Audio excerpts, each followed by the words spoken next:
Olá, sejam todos muito bem-vindos, bem-vindas a mais um Stars of Compliance, um podcast dedicado ao conhecimento, às estrelas do conhecimento da maior ferramenta de gestão empresarial dos últimos 30 anos, que são os programas de compliance.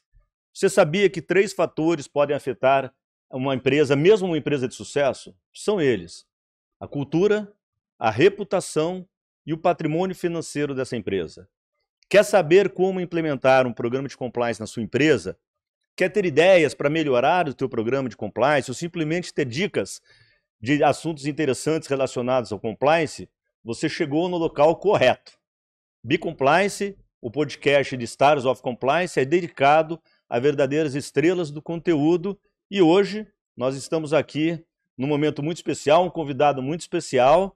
É uma advogada formada pela PUC, mais de 20 anos de experiência no direito e que hoje vai falar de um tema extremamente relevante para todas as empresas, a tal da NR1, que todos nós já ouvimos falar sobre ela, e como ela pode também se relacionar aos programas de compliance. Então eu queria dar boas-vindas a Fernanda Antunes. Muito obrigado, Fernanda.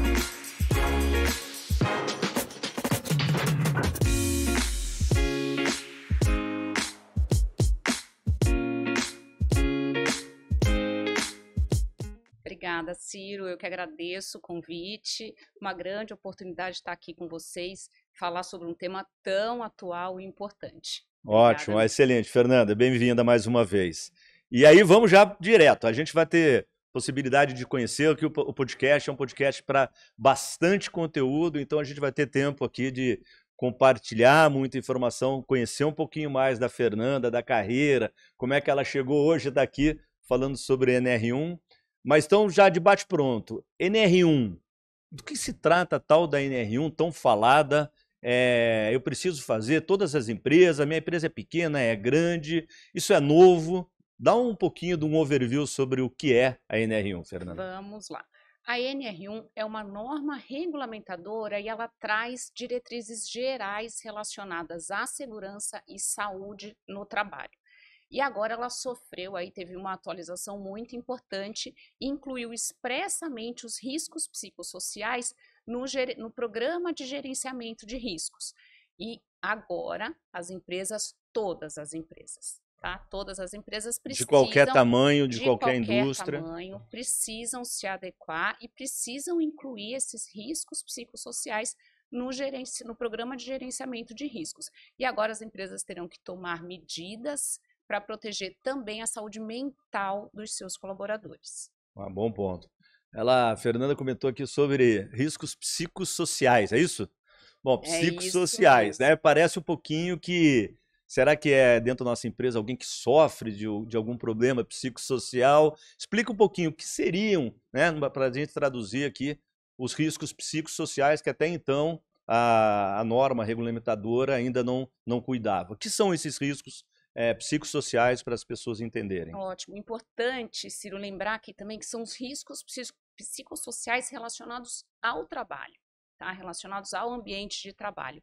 Então, são aqueles fatores como assédio moral, um assédio sexual, uma carga excessiva de trabalho ou uma baixíssima demanda de trabalho. Ambientes tóxicos. Um ambiente tóxico, então aquelas relações tóxicas de trabalho. Então, tudo isso gera um ambiente nada saudável e pode trazer aí um risco psicossocial, um risco à saúde mental dos colaboradores. Interessante, né?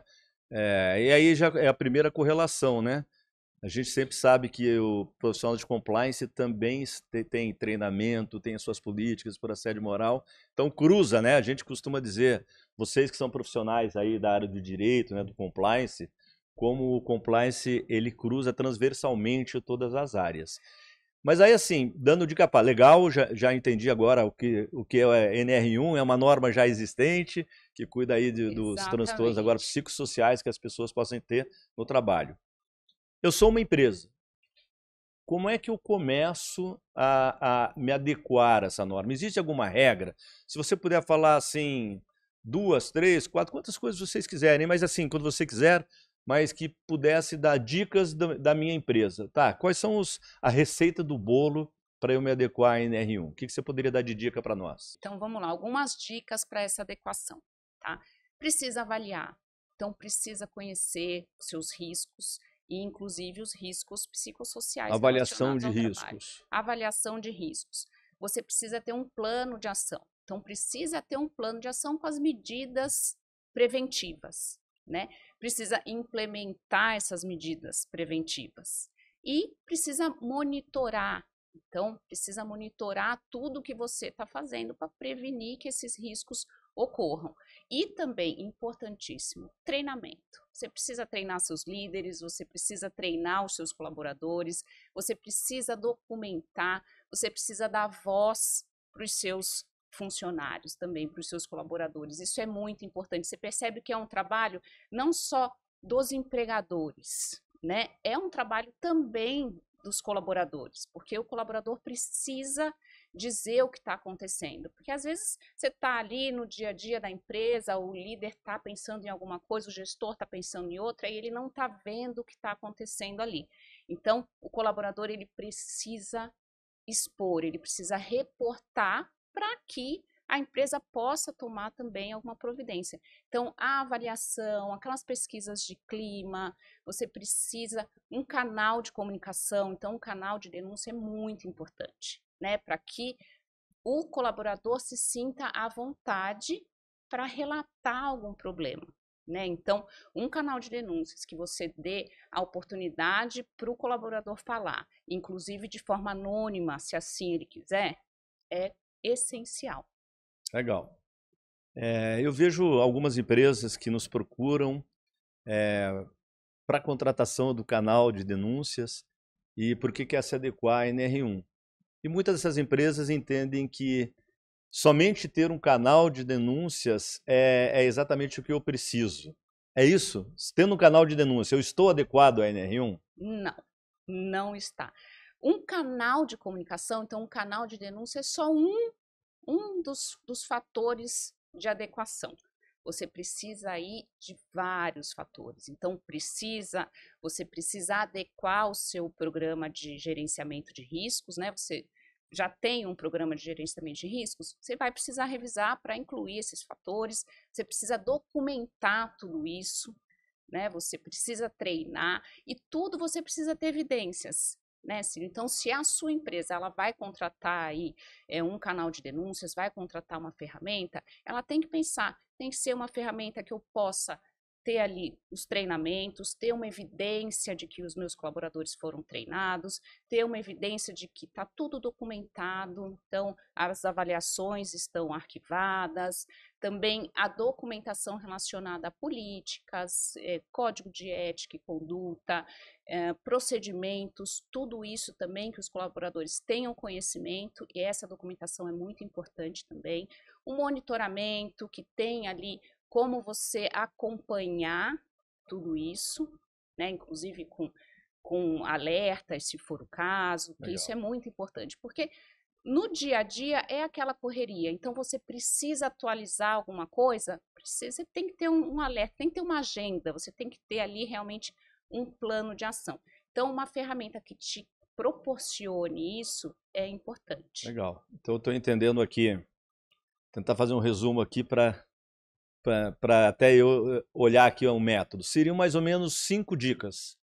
Vou tentar relembrar, você me ajuda aqui, Fernanda. Vamos lá. Primeiro lugar, se eu sou uma empresa e estou começando aqui do zero, ou não do zero, ter o tal do plano de gestão de riscos. É o tal do PGR, né, que eles mencionam lá na norma. Né?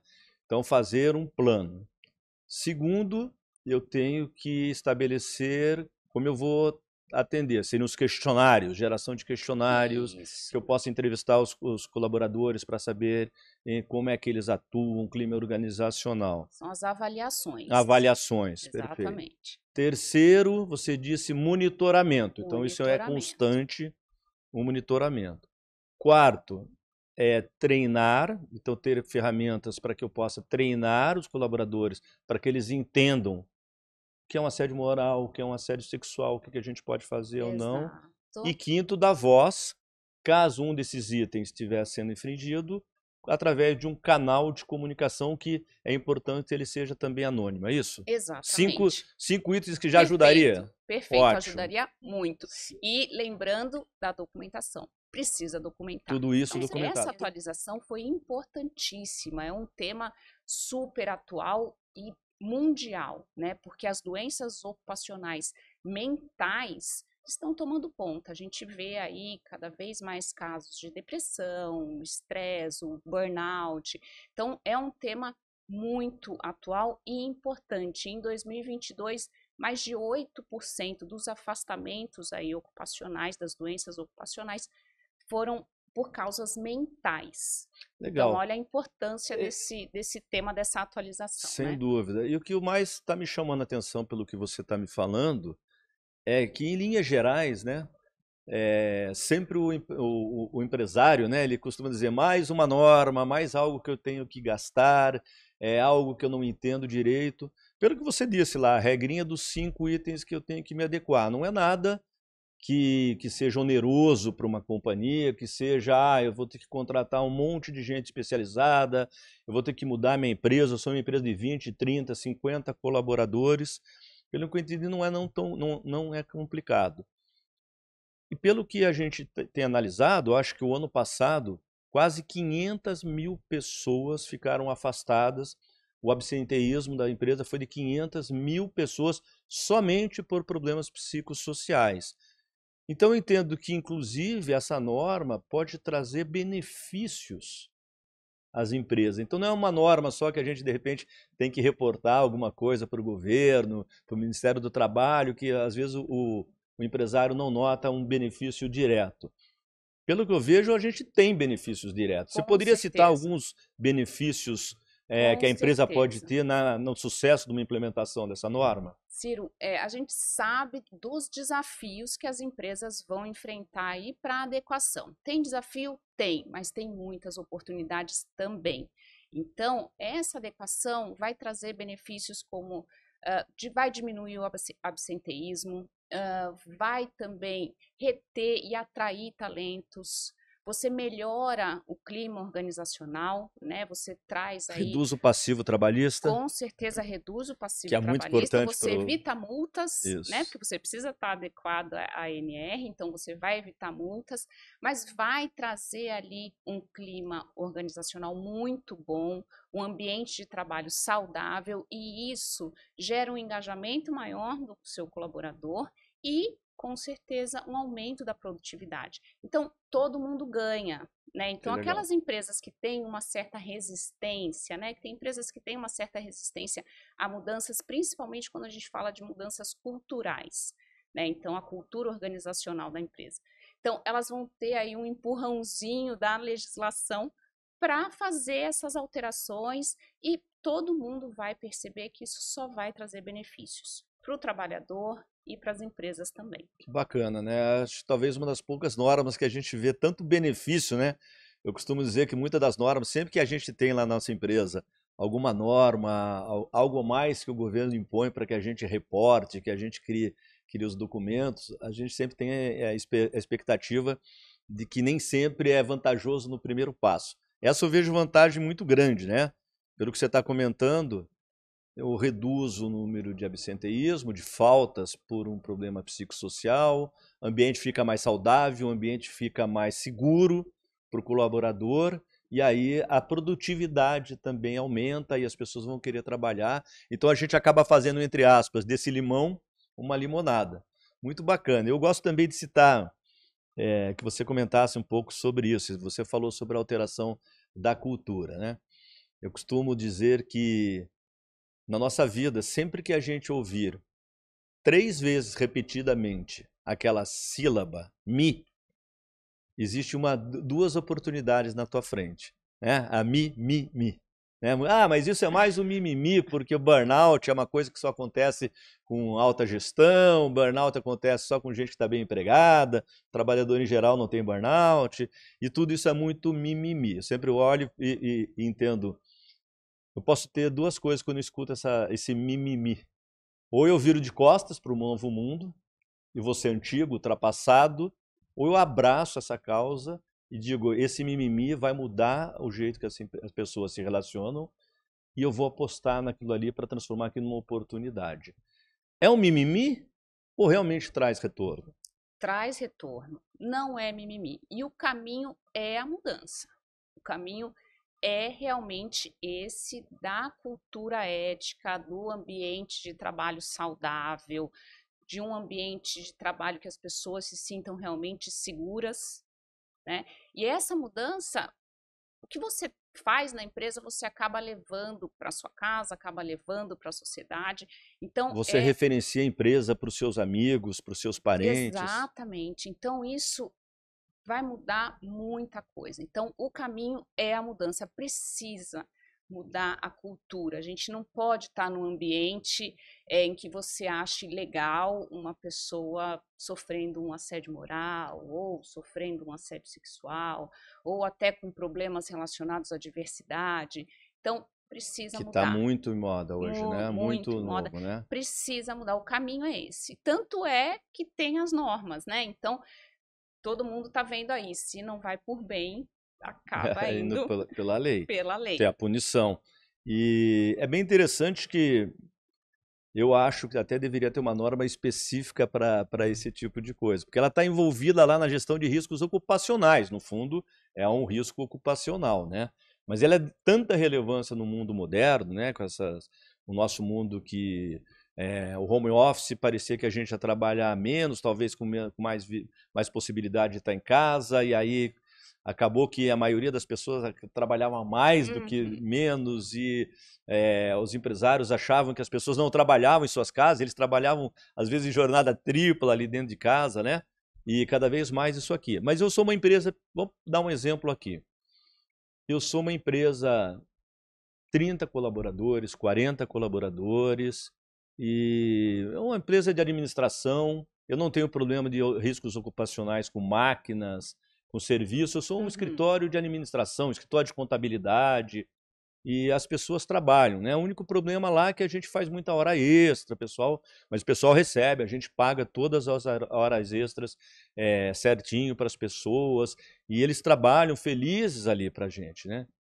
Isso tem um risco Tem de um risco. ocupacional? Tem um risco, porque pode acontecer, você acha que eles trabalham felizes, né? O Então, excesso de trabalho pode ser considerado também, né? exatamente, exatamente. O excesso de uma carga de trabalho ali não tem problema. Realmente teve uma hora extra, teve ali, são momentos às vezes pontuais, precisa exceder a carga dentro da lei, não tem problema.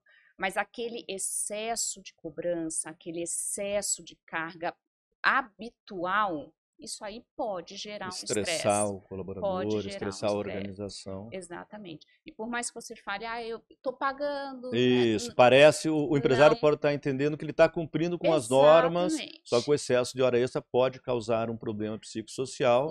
Um problema também legal e um problema psicossocial. Então, além dele ter que lidar ali com a parte legal, né? Porque também o excesso de carga de trabalho ali, além do previsto na lei, também de causa trabalho, ainda tem ali o seu problema psicossocial, que pode causar um afastamento, né?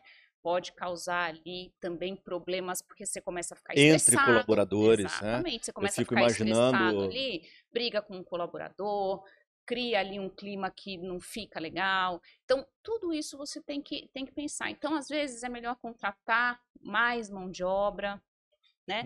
Do que você estressar o seu colaborador com aquela carga excessiva. E também a gente só está falando de carga excessiva. Tem o contrário também, né? Então, você deixar um colaborador ali com pouco trabalho, não vou passar trabalho para ele, não quero, ou Ele não é capaz de deixa fazer, não, ele aquele ali na. trabalho não passa para o A, passa para o B, porque o Entendeu? A ele não tem Exatamente. capacidade. Deixa ele ali no cantinho mesmo, não precisa passar nada para ele, então deixa lá, ele não causa problema. Isso também pode Eu não gerar quero que ela fale com o cliente porque ela é mulher, ela demonstra fragilidade. tudo Pode isso. caracterizar um assédio, uma Com discriminação. certeza, Com certeza. Então, a gente tem que prestar atenção nisso. Então, Independente do tamanho, né? independente do tamanho. Então, se você tem ali colaboradores, funcionários registrados, você precisa ter essa avaliação. É claro que para empresas pequenas, então, tem uma certa flexibilização, né? A lei traz já essa flexibilização, mas precisa. É uma empresa, você tem funcionários, você tem que se adequar. E você comentou logo no começo sobre um tema importante, que eu agora, você comentando, nós demos a receitinha de bolo de 5 itens ali para a empresa se adequar, bem claro, sem onerar, bem prático. Mas se eu sofrer uma fiscalização, eu tenho que comprovar que todas aquelas ações. Então, estou pensando aqui que é importante que a gente tenha alguma ferramenta ou algo, ou algum formato que eu possa não só guardar por 5, 10, 15, 20 anos, talvez, que eu preciso guardar todo esse histórico, mas que eu possa demonstrar claramente, né? Porque a gente sempre tem a tentação de dizer, eu tenho uma lista de presença, eu fiz isso, mas é difícil comprovação, né? Porque a gente vai ter que, no final, como é que eu provo? Eu tenho que comprovar que eu implementei esses 5 passos da receita de bolo, correto? É isso mesmo, por isso que eu falei da documentação, né? Então, a documentação é importante. E em relação à ferramenta, a norma ela não traz uma ferramenta específica. Ela não fala, olha, você precisa ter um especialista X, você precisa ter Poderíamos, isso é muito importante aqui para vocês que estão nos ouvindo. Não precisamos ter nenhum profissional especializado. Por exemplo, eu preciso contratar um psicólogo, não existe nenhuma especificação sobre novos profissionais. Eu poderia usar a minha própria organização, meus recursos humanos, para ajudar a área de CIPAT, o pessoal do trabalho lá, certo? Exatamente. Você não precisa ter um psicólogo fixo, né? Você pode até contratar para te ajudar a fazer ali a avaliação, mas a norma não traz essa obrigatoriedade. Mas é importante, né? Porque é um trabalho ali conjunto realmente. Então, vamos fazer uma avaliação, então vamos trazer um psicólogo para esse trabalho, um profissional da segurança e saúde ali no trabalho é importante também, e a organização se envolver como um todo. Bom, então assim, resumindo, foi bem bacana o papo, porque você aí mostrou que sendo pequeno, sendo grande, sendo médio, eu consigo, né? Vocês podem conseguir aí do outro lado implementar essas metodologias aí de uma maneira ágil. Coisas importantes que a gente pegou aqui no papo, né? A gente não precisa ter um especialista, né? Que eu vou ter que contratar um profissional especialista para estar na empresa, a gente consegue fazer com a própria organização. É quase que, vamos dizer, né, Fernanda? Meio óbvio tudo aquilo que está na norma, mas agora eles querem realmente que a gente garanta que foi aplicado nisso aqui. E eu vou fazer uma conexão aqui, um pouco diferente, mas talvez várias empresas tenham nos procurado. Várias empresas negociam com o setor público. Sim. E cada vez mais, para a gente fazer negócios com a área do setor público, também existe uma série de normas de compliance, de conformidade. Muitas prefeituras, muitos governos, existem leis que, para você participar de uma licitação e para você entregar todo o projeto, você tem que comprovar que existem programas de integridade. E num programa de integridade, parece que está embebido, não sei se 100%, mas um ANR1 no sentido de psicossociais, né? O que você pode falar sobre isso? Quem contrata com o setor público hoje está exigindo das empresas ter um programa de compliance? Pelo jeito, assim, já coloco o programa de compliance e já faço adesão ao NR1, parece que é similar? Com certeza, Ciro, porque se você pensar nos riscos psicossociais e pensar também no compliance que você tem ali também, a prevenção ao assédio moral, a prevenção ao assédio sexual, você também vai fazer a sua gestão de riscos, né? Então, olha aí, o seu programa de gerenciamento de riscos, também no seu programa de compliance. Você vai treinar os seus colaboradores, você vai entregar ali a documentação, então políticas, código de ética e conduta, procedimentos. Então, tá tudo ligado. Que legal, Tá que tudo legal. ligado. Então, por isso que numa empresa, a área de segurança e saúde no trabalho, a área de recursos humanos, a área de compliance, então é um trabalho conjunto.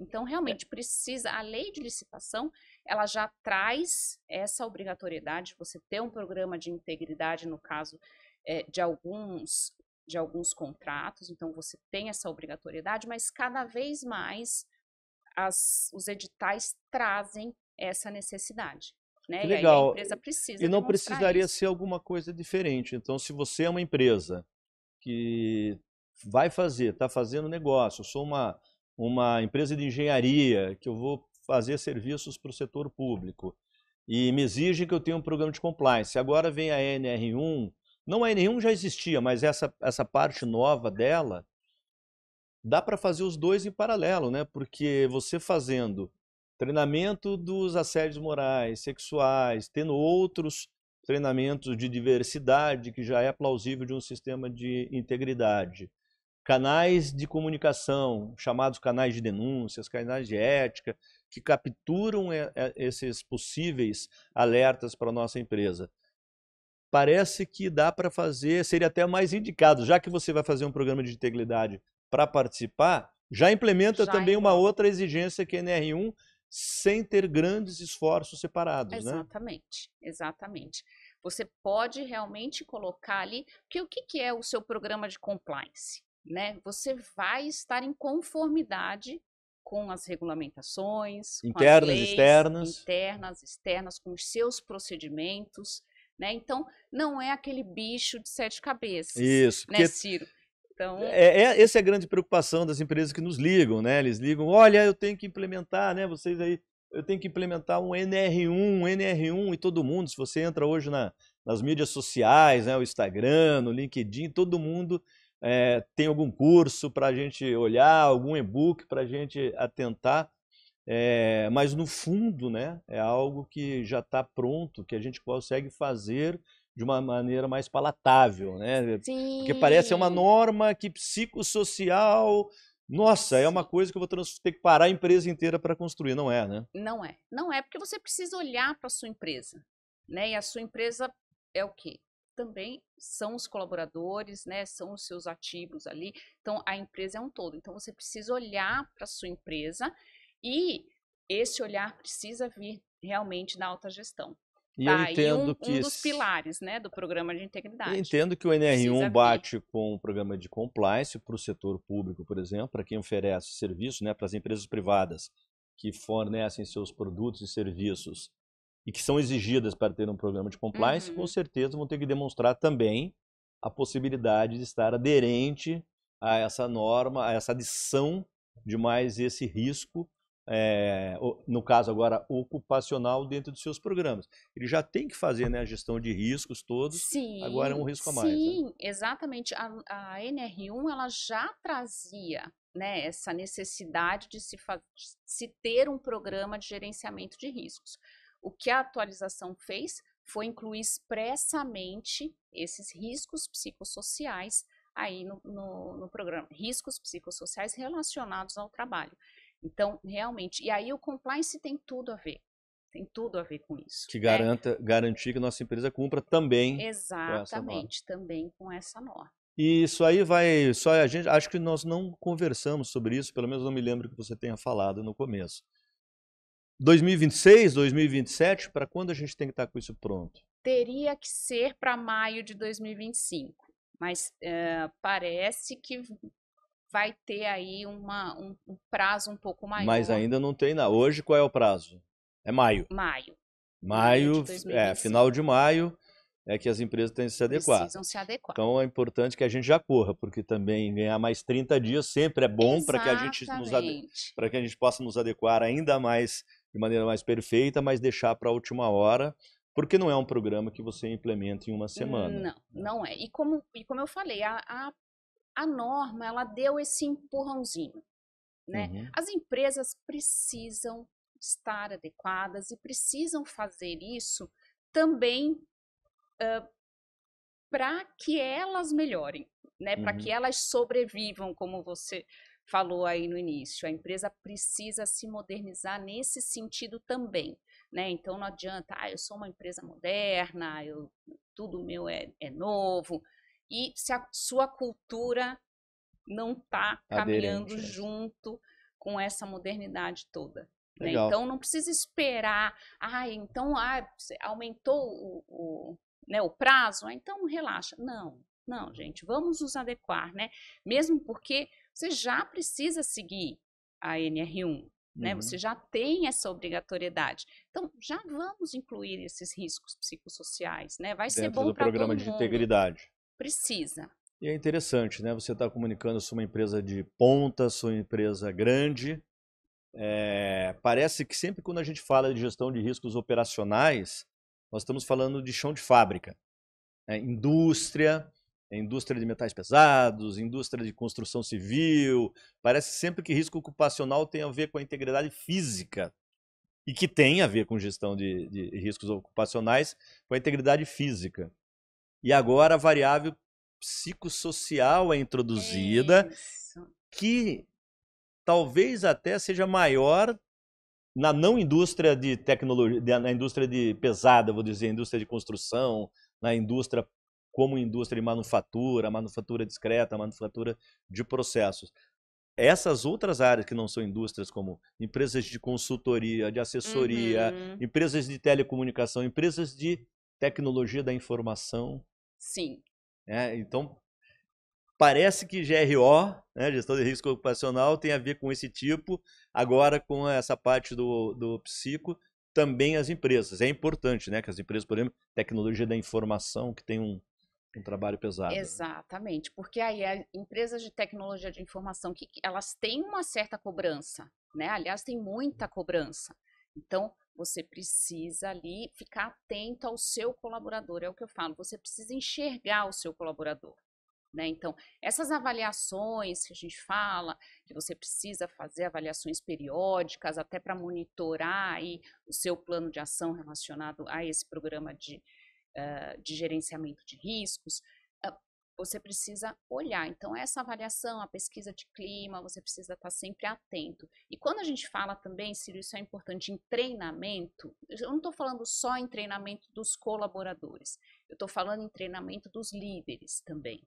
Né? Então, o líder precisa saber enxergar, né? Porque ele vai ter um canal de comunicação para ele conseguir falar, reportar alguma coisa errada ali que esteja acontecendo, mas o líder também precisa ter esse olhar aí para o seu colaborador. Isso legal, é importante. Bacana. Fernanda, falando disso, para que o pessoal te conheça um pouco mais. Agora vamos falar da Fernanda. Você formada em Direito. Tradicionalmente o direito tem aquele viés de fórum, trabalhista. Exatamente. Me conta um pouquinho foi a tua história, como é que você chegou no compliance, como é que você conduziu tua carreira, como é que você escolheu o direito. Conta um pouquinho da Fernanda. Você é mãe. Conta um pouquinho de você. Sou mãe, minha filhota maravilhosa. Essa é uma parte maravilhosa. Você está cuidando do psicossocial dela? Muito. A gente tô tentando, né, Ciro? Porque, gente, olha, é difícil você criar ali um serzinho com uma saúde mental. Vou te atrapalhar na tua apresentação aqui, mas fazer uma analogia.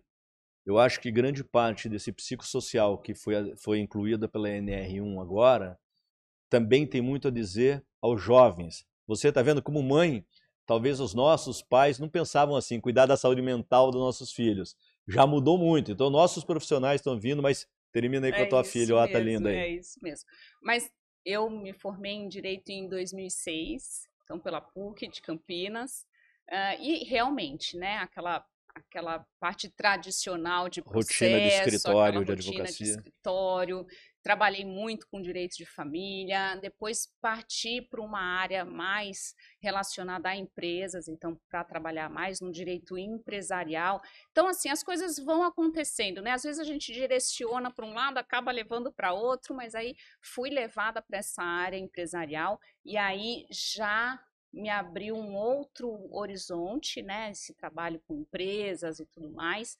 E aí que eu conheci a área de compliance, aí me apaixonei porque é uma área muito interessante. Então, que você consegue ver uma mudança realmente, né? Então, quando você tem um apoio da empresa para implementar esse compliance, quando você tem um interesse realmente da empresa, é maravilhoso porque você consegue visualizar essa mudança realmente. Você consegue ver uma empresa com um ambiente de trabalho saudável, com os colaboradores engajados, felizes, como você falou.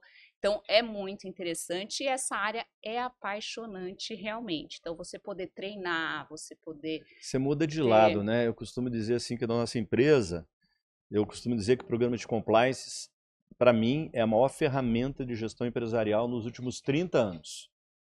Por quê? Porque é a única ferramenta de proteção que nós temos para a empresa. Aí eu vou falar do advogado. A gente tem que ter advogados, né, a área de advocacia e de direito da nossa empresa. Sempre que a gente tem um problema, eles vão nos ajudar. Mas a área que protege, né? Então é legal quando a carreira do direito também permite, não só estar depois do problema ocorrido, né, que você vai lá defender a empresa, vai brigar pelos direitos dela, mas também que você possa estar de um lado um pouco mais empresarial, protegendo para que não aconteça, o lado preventivo, né? Exato. Eu estou trabalhando agora para que não tenha um problema ali que precise que vai desembocar num advogado como um passivo trabalhista, no caso, uma NR1. Exatamente. E falando de filhos, falando de empresa, é aquele negócio. Em casa, a gente educa, a gente fala 500 vezes a mesma coisa. Treina. É todo dia, né? A gente está treinando todo dia ali aquele nosso colaboradorzinho, né? Então, a gente está treinando todo dia. E na empresa não é diferente, Ciro. A gente precisa falar. Então, a gente precisa o tempo inteiro estar reforçando aquele conhecimento, né? Então, não adianta eu fazer um treinamento hoje de prevenção de assédio moral e esquecer. Não adianta, você precisa fazer as campanhas de conscientização, de sensibilização. O seu colaborador, ele precisa entender que aquele tema é importante. Está super em moda agora, acontece recentemente, principalmente agora com esse mundo novo de apostas, né? E vários jogadores envolvidos, né? E eu vejo muita pergunta assim, como é que esse jogador milionário se envolveu nisso, né? E eu estava fazendo uma análise pelo lado de a importância de se ter um compliance esportivo, né? Assim, mais do que nunca, que os clubes que entendam que agora a gente tem que ter algo. Por quê? Não diferente de uma empresa, eu costumo dizer que X% da nossa empresa, 5%, 10% da empresa, são pessoas que vão fazer coisas boas na empresa. Mesmo que estejam numa organização que só faça coisa ruim. Exatamente. O extremo oposto é verdadeiro. X%, 5%, 10% da nossa empresa vai dar um jeito de fazer alguma coisa fora da lei, mesmo que esteja numa empresa super segura. O compliance, ao meu ver, serve para os 80% que resta, ou 90% que resta da empresa. Por isso que eu vejo que você está mencionando isso de casa, eu fico pensando que exatamente com o que está acontecendo agora com jogadores. Esses 80% precisam ser treinados. Por quê? Porque eles podem estar cometendo erros sem saber que estão fazendo erro. Por isso que a gente tem que educar os nossos filhos, porque eles podem estar tendo uma atitude que eles não saibam, porque eles não foram treinados. Na empresa, quando você falou de campanhas de conscientização, eu vejo exatamente com esse mesmo propósito. Talvez esses jogadores milionários se descuidaram. Vou dar uma dica para o meu primo para ele ganhar 5 mil, 10 mil reais. Eu ganho milhões. Mas por quê? Ele, inconscientemente, talvez, eles não tenham visto que poderia causar um dano maior. Ou, a empresa de aposta é rica, então se eu fizer alguma coisinha, como numa empresa, eu vou levar aqui um ativo da empresa, algo que pertence à empresa, que a empresa é rica, né? Então eu vejo bastante associação e a importância que você conversou aqui sobre conscientização, palavra-chave nesse processo. Né? Conscientização e aquele monitoramento contínuo, né?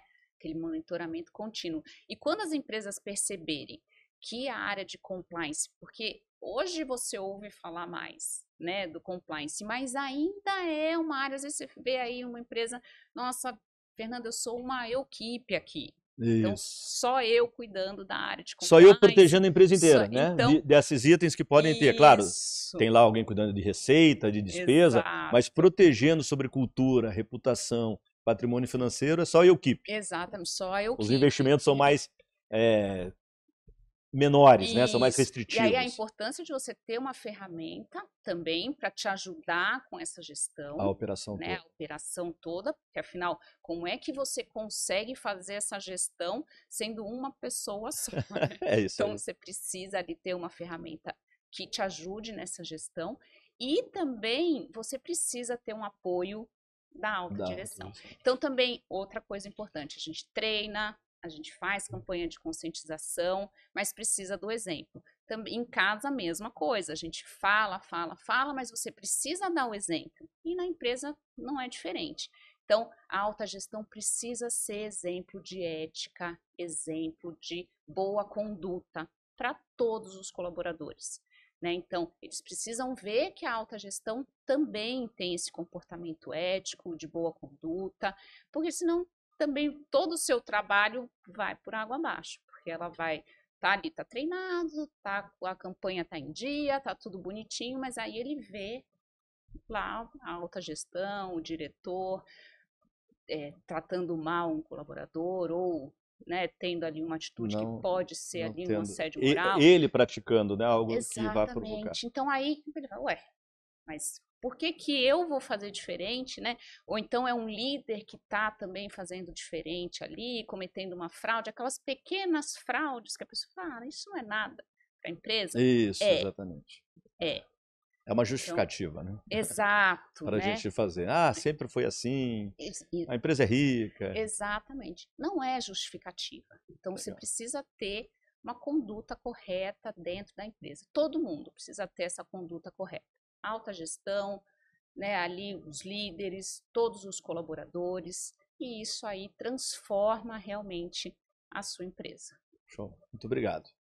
Gente, por isso que ela é uma grande profissional, né? Além de tudo é mãe, as mulheres que nos dão inveja que aos homens, né? Que fazem jornada duplas, triplas e ao mesmo tempo são super profissionais. Fernanda, muito obrigado por estar com a gente hoje, compartilhando todo esse conteúdo conosco. Vou deixar aqui um presente, uma lembrança aqui do Stars of Compliance. Que ótimo! Muito obrigada. E agradeço muito em nome de todo mundo que está assistindo aqui. Sigam a gente nas nossas mídias sociais, vai estar presente no YouTube, no Spotify, no Instagram, e todo o conteúdo lá, a entrevista inteira vai estar lá no conteúdo do YouTube. A hora que vocês quiserem consultar, acesse as nossas mídias sociais da Be Compliance. Até o próximo podcast.